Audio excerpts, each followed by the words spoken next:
Now let us start with the union of two subspaces related to semester 5th unit 1 vector spaces of mathematics. It is one theorem: the union of two subspaces is a subspace if and only if one is contained in the other. What is the condition?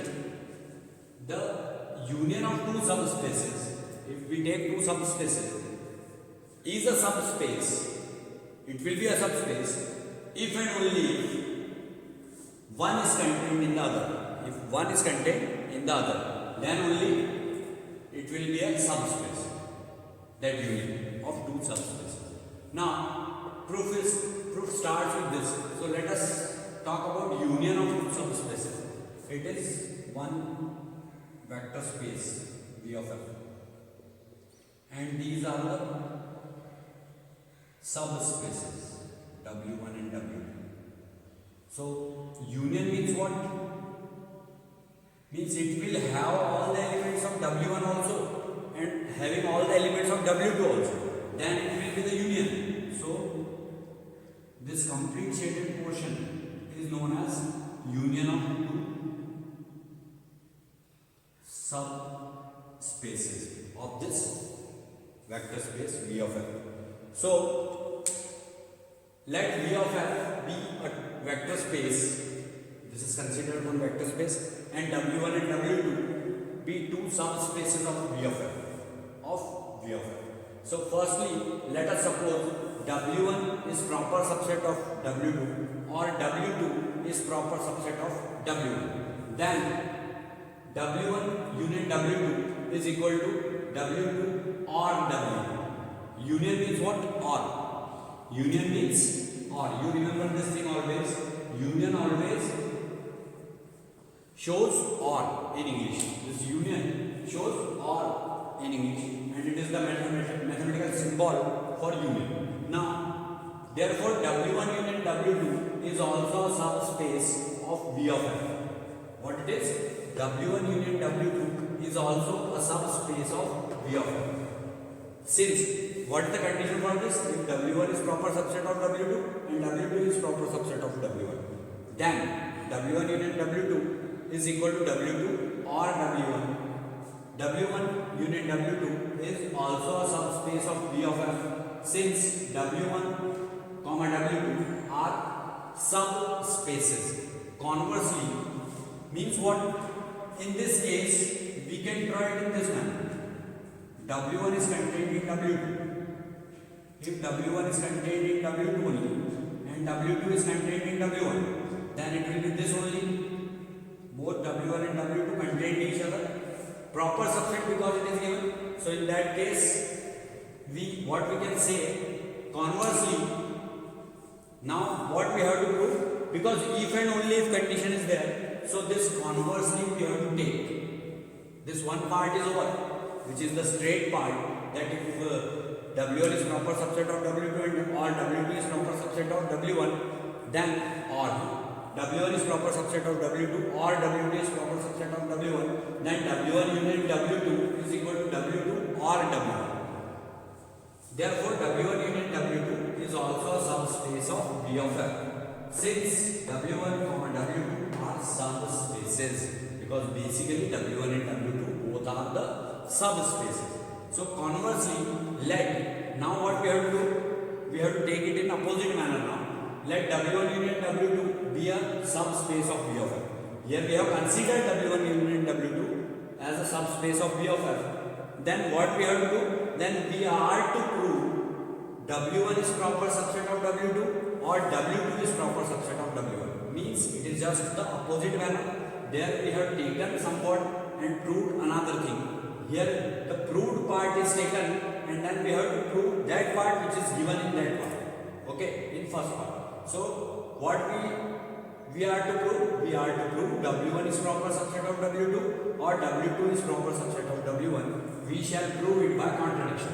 इसको हम कैसे prove करेंगे? By the help of contradiction we can prove it. So V of f. This is the figure.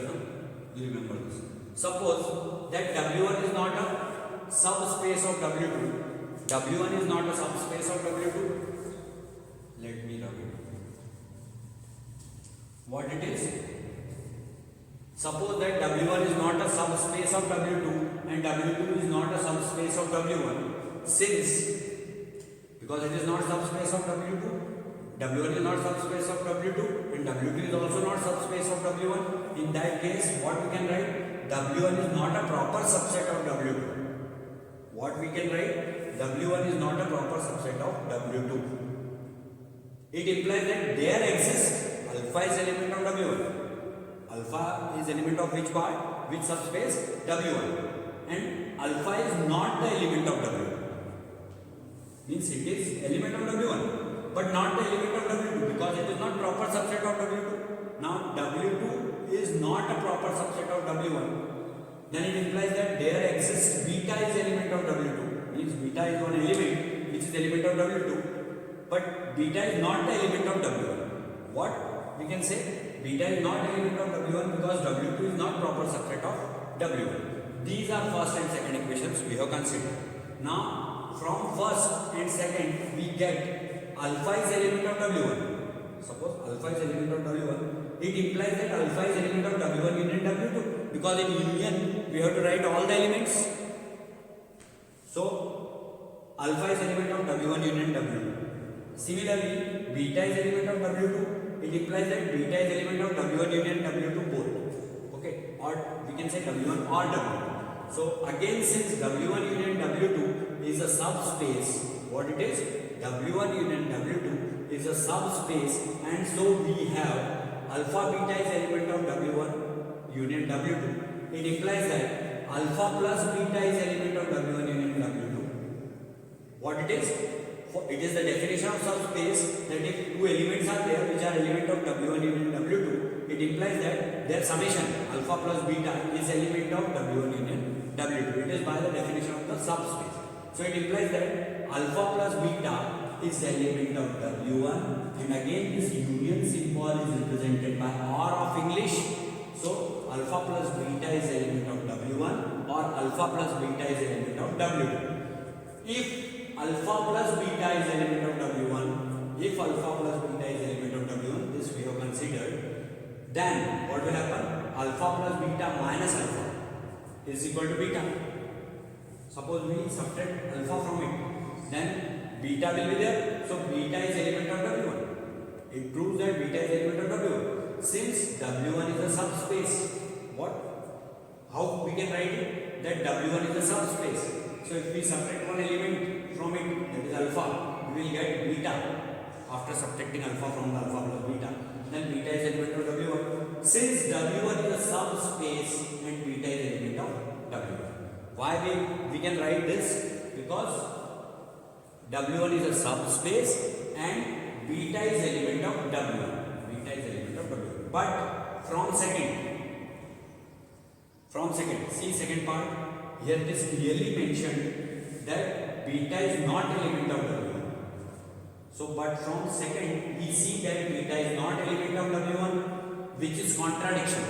So, what it proves? It is contradiction. Hence, either W1 is a subset of W2. It proves that either W1 is a subset of W2 or W2 is a subset of W1. So, this only wants to prove that if and only if one is contained in the other. One is contained in the other or another is contained in first one. So this theorem is now proved, in which we have proved that the union of the two subspaces of a subspace if and only if one is contained in the union of two subspaces is a subspace if and only if one is contained in the other. So this theorem is now over.